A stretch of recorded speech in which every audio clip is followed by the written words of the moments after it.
Ya. Ini ada uang siapa ini? Uangnya siapa saya? Kenapa, jatuh. Bek? Saya tak usir-usir takut. Katanya ada uang tak boleh di kote itu. Takut saya. Tak berani. Kamu ni Bek, astagfirullahalazim. Saya kata kalau kamu di luar rumah saya, di luar kamu pergi buang sampah ke, kalau jumpa duit macam hari tu, kan kamu ambil. Jangan ambil, bahaya. Tak tahu wang apa tu, jangan usik. Tapi kalau dalam rumah saya, Bi, tak apa. Ya. Ini anak buah saya lah ni, baring-baring terjatuh duit dia daripada poket ni. Ya, Dah pegang, paling. jangan takut. Pegang. Iya paling. Pegang.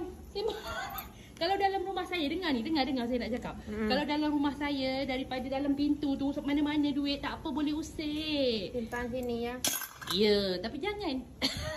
Kalau di luar rumah jangan, faham?